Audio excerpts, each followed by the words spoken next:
Good morning to all of you, students. Today we will discuss about the electric field. The first B, we will start with the electric field.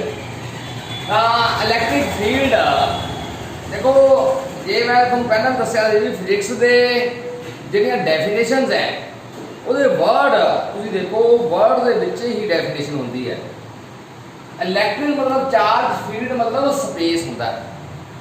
ਜੇ ਤੁਸੀਂ ਪੜੋ ਧਿਆਨ ਨਾਲ ਆਪਾਂ ਜੀ Punjabi translate ਕਰੀਏ ਤਾਂ ਚਾਰਜ ਦਾ ਖੇਤਰ ਇਟ ਮੀਨਸ ਕੋਈ ਵੀ ਚਾਰਜ ਹੈ Q ਇਹਦੇ ਆਲੇ ਦੁਆਲੇ ਉਹ ਸਪੇਸ ਉਹ ਖੇਤਰ ਜਿੱਥੋਂ ਤੱਕ ਇਹਦਾ ਪ੍ਰਭਾਵ ਮਹਿਸੂਸ ਕੀਤਾ ਜਾ ਸਕਦਾ। ਜਿਵੇਂ ਕਿਸ ਦੇ ਖੇਤ ਹੈ ਕੋਈ ਕਿਵੇਂ ਕਹਿ ਦਿੰਦਾ ਵੀ ਇਹ ਮੇਰੇ ਖੇਤ ਹੈ, ਮੇਰੇ 5 ਕਿੱਲੇ ਜ਼ਮੀਨ ਹੈ, 5 ਕਿੱਲੇ ਖੇਤ ਹੈ ਜਾਂ 2 ਕਿੱਲੇ ਜ਼ਮੀਨ ਹੈ। ਕਿਉਂ? ਕਿਉਂਕਿ ਉੱਥੇ ਤੱਕ ਉਹਦਾ ਪ੍ਰਭਾਵ ਹੈ 2 ਕਿੱਲਿਆਂ 'ਚ ਉਹਦਾ ਪ੍ਰਭਾਵ ਹੈ। ਉਹਦੀ ਮਰਜ਼ੀ ਚੱਲਣੀ ਹੈ, ਉਹਦੀ ਮਰਜ਼ੀ ਅਨੁਸਾਰ ਕਣਕ ਲਗਾਈ ਜਾਣੀ ਹੈ। ਜੋ ਚਾਹੇ ਮੱਕੀ ਲਾਊਗਾ, ਜੋ ਚਾਹੇ ਤਾਂ ਜੀਰੀ ਲਾਊਗਾ ਤਾਂ ਕਹਿੰਦਾ ਉਹਦਾ ਪ੍ਰਭਾਵ ਹੈ ਉਹ 2 ਖੇਤਾਂ ਦੇ। ਜੇ ਉਹ 2 ਖੇਤਾਂ ਦਾ ਮਾਲਕ ਹੈ ਤਾਂ ਇਸ ਤਰ੍ਹਾਂ ਜੇ ਕੋਈ 5 ਖੇਤਾਂ ਦਾ ਮਾਲਕ ਹੈ ਤਾਂ ਕੀ ਉਹਦਾ ਪ੍ਰਭਾਵ ਉਹ 5 ਖੇਤਾਂ 'ਚ ਹੈ। ਤਾਂ ਇਸੇ ਤਰ੍ਹਾਂ ਇਹ ਚਾਰਜ ਦਾ ਪ੍ਰਭਾਵ ਜਿੰਨੇ ਖੇਤਰ 'ਚ ਹੈ ਉਹ ਖੇਤਰ ਨੂੰ ਕਹਿੰਦੇ ਨੇ ਇਲੈਕਟ੍ਰਿਕ ਫੀਲਡ। ਜੇ ਮੈਂ ਇਸ ਖੇਤਰ 'ਚ ਕੋਈ ਹੋਰ ਚਾਰਜ ਲੈ ਕੇ ਆਵਾਂ, ਇਹ ਟੈਸਟ ਚਾਰਜ ਲੈ ਕੇ ਆਵਾਂ ਤਾਂ ਇਸਨੇ ਜਦੋਂ ਹੀ ਇਸ ਖੇਤਰ 'ਤੇ ਆਊਗਾ ਇਹ ਟੈਸਟ ਚਾਰਜ ਆਊਗਾ ਤਾਂ ਇਸਨੇ ਇਸ 'ਤੇ ਧੱਕਾ ਮਾਰਨਾ ਬਰਾਂ ਜਦੋਂ ਇਹ ਇਸ ਦੇ ਫੀਲਡ 'ਚ ਆਊਗਾ ਤਾਂ ਇਸਨੇ ਧੱਕਾ ਮਾਰਨਾ ਕਿਉਂਕਿ ਇਸ ਦਾ ਇਹ ਫੀਲਡ ਹੈ। ਇਸ ਸਪੇਸ ਤੱਕ ਇਸ ਦਾ ਪ੍ਰਭਾਵ ਹੈ। ਇਸ ਦਾ ਇਹਨੂੰ ਸੋਰਸ ਚਾਰਜ ਕਹਿ ਦਿੰਦੇ ਆ। ਤਾਂ ਇਸ ਦਾ ਪ੍ਰਭਾਵ ਇਸ ਫੀਲਡ ਦੇ ਵਿੱਚ ਇਸ ਨੂੰ ਕਹਿੰਦੇ ਆ ਇਲੈਕਟ੍ਰਿਕ ਫੀਲਡ। ਤਾਂ ਇਲੈਕਟ੍ਰਿਕ ਫੀਲਡ ਕੀ ਹੈ? It is space. ਇਹ ਸਪੇਸ ਹੈ ਅਰਾਊਂਡ ਆ ਪੁਆਇੰਟ ਚਾਰਜ। ਸਪੇਸ ਅਰਾਊਂਡ ਆ ਪੁਆਇੰਟ ਚਾਰਜ ਅਪ ਟੂ ਜਿੱਥੋਂ ਤੱਕ ਅਪ ਟੂ ਵਿੱਚ ਜਿੱਥੋਂ ਤੱਕ ਇਟਸ ਇਨਫਲੂਐਂਸ ਇਹਦਾ ਪ੍ਰਭਾਵ ਕੈਨ ਬੀ ਐਕਸਪੀਰੀਐਂਸਡ ਮਹਿਸੂਸ ਕੀਤਾ ਜਾ ਸਕਦਾ। ਉਹ ਸਪੇਸ ਜਿੱਥੋਂ ਤੱਕ ਇਹਦਾ ਪ੍ਰਭਾਵ ਮਹਿਸੂਸ ਕੀਤਾ ਜਾ ਸਕਦਾ ਹੈ ਚਾਰਜ ਦੇ ਆਲੇ ਦੁਆਲੇ ਦਾ ਉਹ ਸਪੇਸ ਉਹਨੂੰ ਕਹਿ ਦਿੰਦੇ ਆ ਇਲੈਕਟ੍ਰਿਕ ਫੀਲਡ। ਠੀਕ ਹੈ। ਤਾਂ ਹੁਣ ਗੱਲ ਕਰਦੇ ਆ ਹੁਣ ਪ੍ਰਭਾਵ ਕਿੰਨਾ ਕੁ ਜ਼ਿਆਦਾ ਹੈ ਚਾਰਜ ਦਾ, ਕਿੰਨਾ ਕੁ ਪ੍ਰਭਾਵ ਜ਼ਿਆਦਾ ਕਿੰਨਾ ਕੁ ਘੱਟ ਹੈ। ਕਹਿਣ ਦਾ ਮਤਲਬ ਕਿੰਨਾ ਕੁ ਸਟਰੋਂਗ ਹੈ ਇਲੈਕਟ੍ਰਿਕ ਫੀਲਡ, ਕਿੰਨਾ ਕੁ ਵੀਕ ਹੈ, ਇਹ ਕਿਵੇਂ ਪਤਾ ਲੱਗੂਗਾ? ਤਾਂ ਇੱਥੇ ਇੱਕ ਫਿਜ਼ੀਕਲ ਕੁਆਂਟੀਟੀ ਦੀ ਗੱਲ ਕਰਾਂਗੇ। Electric field intensity. Electric field intensity. ਹੁਣ ਦੇਖੋ ਇੰਟੈਂਸਿਟੀ ਦਾ ਮਤਲਬ ਕੀ ਹੁੰਦਾ ਹੈ? ਇੰਟੈਂਸਿਟੀ ਘਣਤਾ, ਸੰਘਣਤਾ। ਠੀਕ ਹੈ। ਕਿੰਨੀ ਸਟਰੈਂਥ ਹੈ ਇੰਟੈਂਸਿਟੀ। ਤਾਂ ਇਲੈਕਟ੍ਰਿਕ ਫੀਲਡ ਦੀ ਕਿੰਨੀ ਕੁ ਸਟਰੈਂਥ ਹੈ ਤਾਂ ਇਹ ਹੈ ਕਿ ਦੇਖਣੀ ਕਿਵੇਂ ਕਿੰਨੀ ਸਟਰੈਂਥ ਹੈ।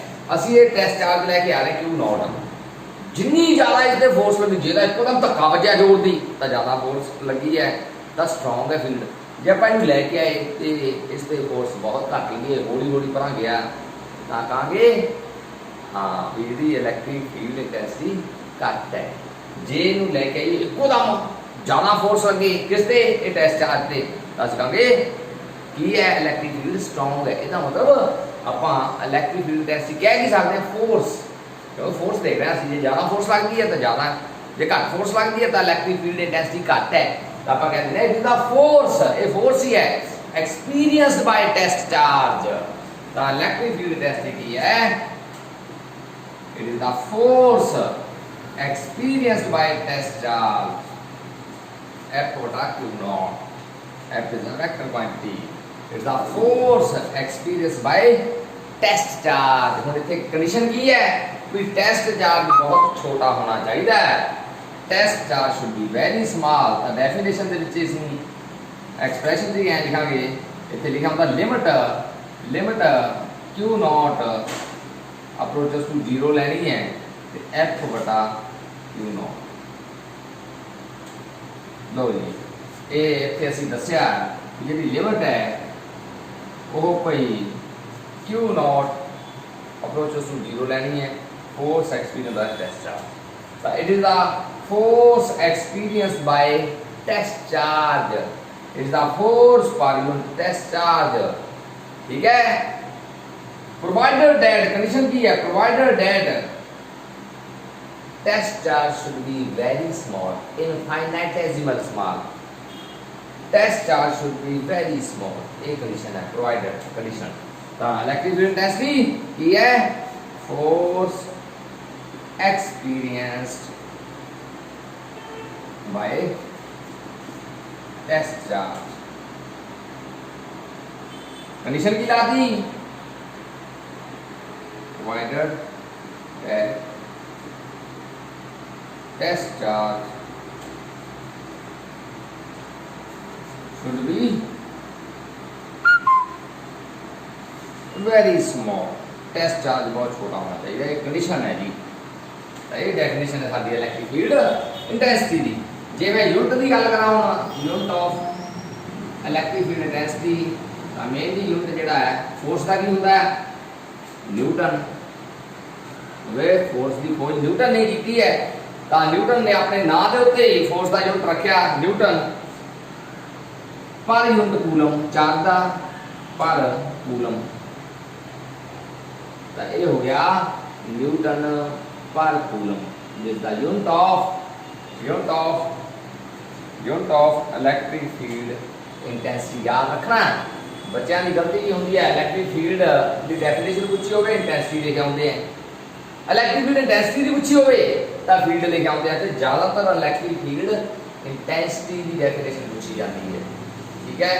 तो ज़्यादातर यदा ही यूनिट पूछा जाता है, याद रखें न्यूटन पर कूलम। क्वेश्चन आता है भाई define the physical quantity having unit Newton per coulomb, define the physical quantity having unit Newton per coulomb। Answer क्या होगा इलेक्ट्रिक फील्ड इंटेंसिटी। तो दी डेफिनेशन, the definition दोगे it is a force experienced by test charge provided test charge should be very small, ठीक है। तो ये हो गया electric field intensity, this the definition.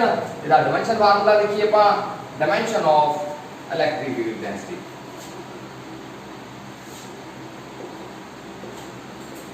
हाँ जी, डायमेंशन फार्मूला देखिए, तो फोर्स का डायमेंशन फार्मूला की सी m1 l1 t-2 बटा चार्ज है, चार्ज का करंट होना टाइम at। जे मैं सॉल्व करा m1 l1 t-2 है, ये -1 ऊपर हो जाऊगा, ए ऊपर जाके -1। This is the dimension formula of electric field intensity m1 l1 t-3 a -1। याद कर लो, याद तक ही करना, ये एक्सप्रेशन याद रखो, इसको सी इसका डायमेंशन फार्मूला कर सकते हैं। तो उम्मीद करता तुम्हें पता लग गया। इस तो बाद साडा अगला आर्टिकल है electric field intensity due to a point charge, ठीक है। नेक्स्ट आर्टिकल करेंगे अपन electric field intensity due to a point charge. हाँ जी, हुण जिहड़ा आर्टिकल अपन करन जा रहे हैं that is a important, very important article, electric field intensity due to a point charge. किसी पॉइंट चार्ज करके इलेक्ट्रिक फील्ड इंटेंसिटी ਆਪਾਂ फाइंड आउट करनी है, ठीक है। ਤਾਂ दो केस अराइज होंगे उरे, बच्चे पेपर इको ही कर आते हैं, तो इस करके मार्क्स जोड़े वो डिडक्ट हो जाते हैं।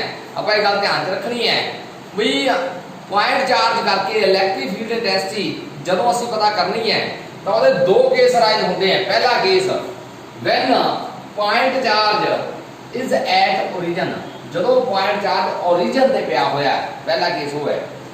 दूजा case when point charge is not at origin, जो पॉइंट चार्ज ओरिजिन से नहीं है। दो ही केस डिस्कस करने हैं आप, ठीक है। मैं पहला केस डिस्कस करने जा रहा when point charge is at origin. मान लो ये सारा पॉइंट चार्ज है प्लस क्यू, तो मैं ये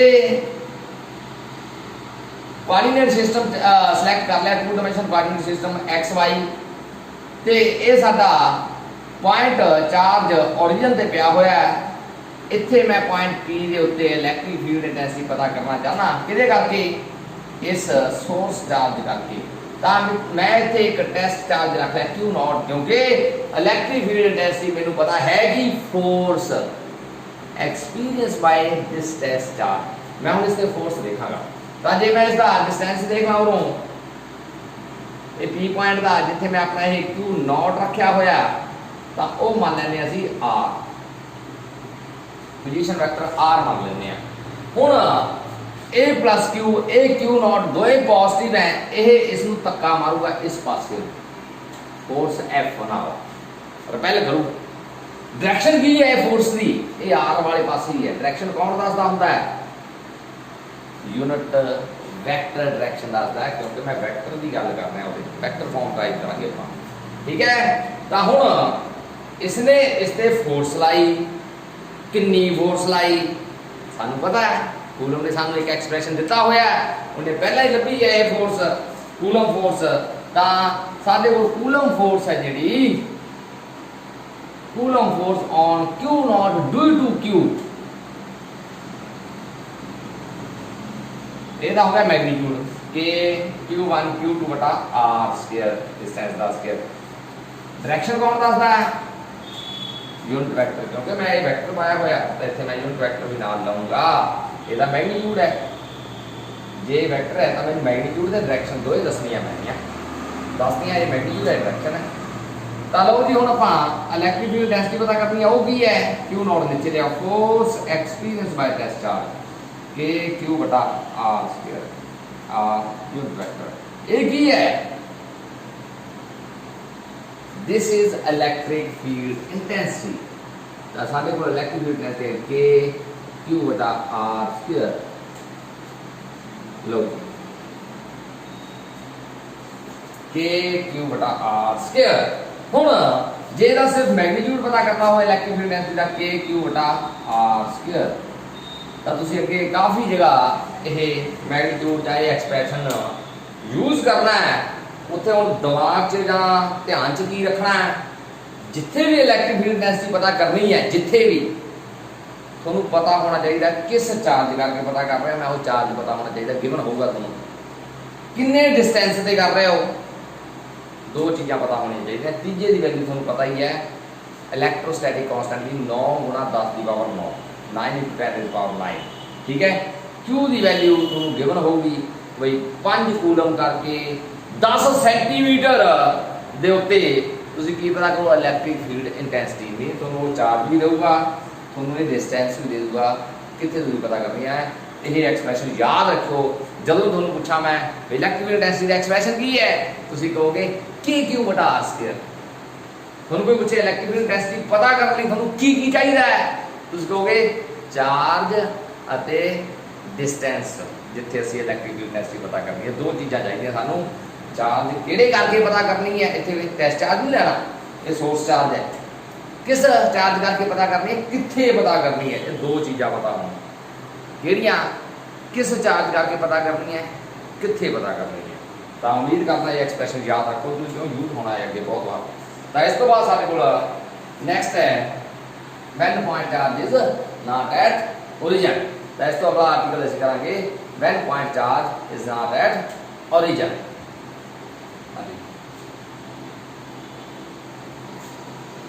हाँ जी हुण सेकंड केस ਆਪਾਂ ਕਰਨ ਜਾ ਰਹੇ ਹਾਂ when point charge is not at origin हुण point charge ਅਸੀਂ origin ਤੇ ਨਹੀਂ ਰੱਖਣਾ ਇਹ ਅਸੀਂ x y coordinate system choose ਕਰ ਲਿਆ ਜਿਹਦੇ ਵਿੱਚ ਹੁਣ ਪੁਆਇੰਟ ਚਾਰਜ ਉਰੇ ਨਹੀਂ ਹੈਗਾ ਇਹ ਰੱਖ ਲਿਆ ਇਸੇ ਕਿਸੇ ਵੀ ਪੁਆਇੰਟ A ਤੇ ਰੱਖ ਲਿਆ ਸੀ ਪਲੱਸ q ਰੱਖਿਆ ਹੋਇਆ ਹੁਣ ਜਿੱਥੇ ਪਤਾ ਕਰਨਾ ਹੈ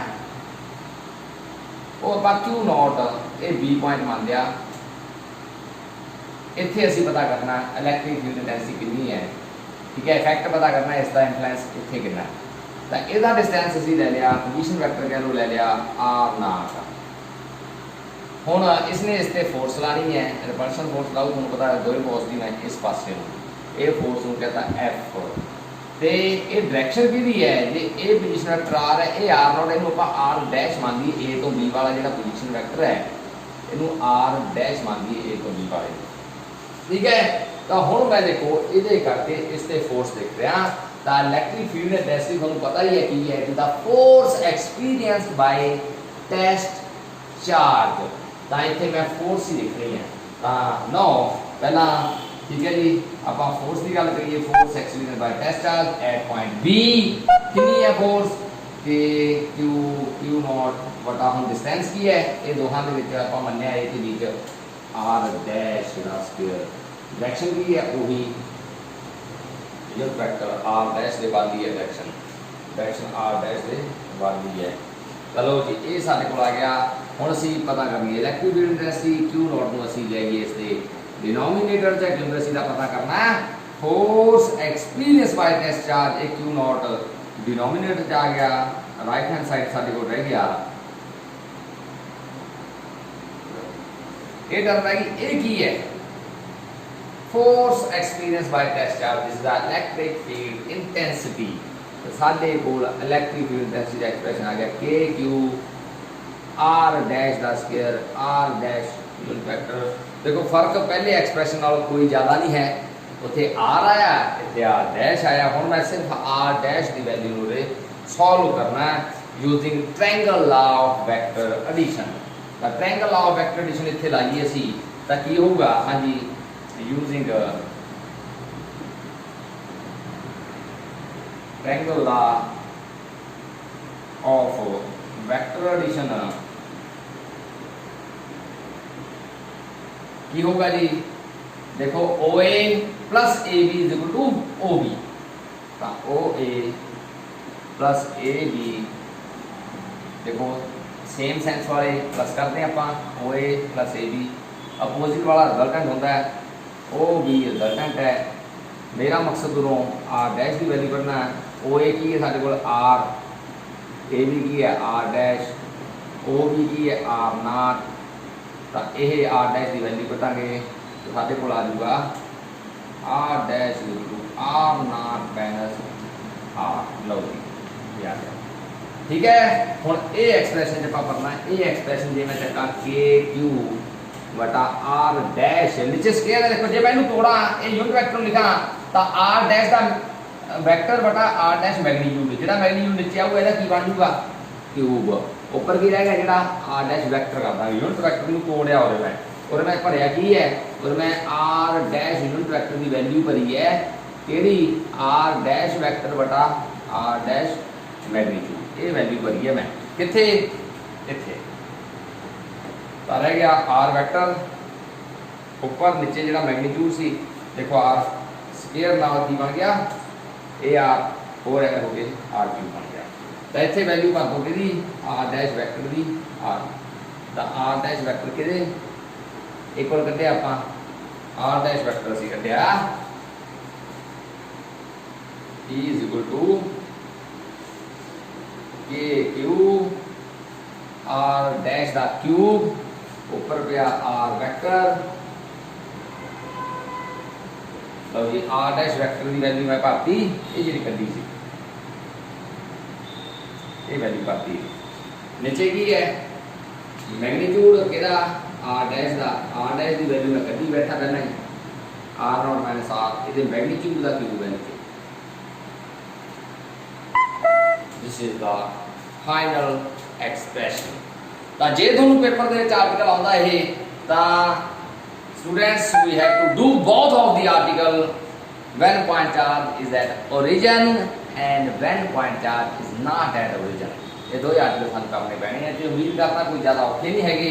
ये आर्टिकल तुसी एक दो बार प्रैक्टिस करोगे उसके बाद ये थोड़ी टेस्ट दे होगी ठीक है। Thank you thanks a lot thanks for watching.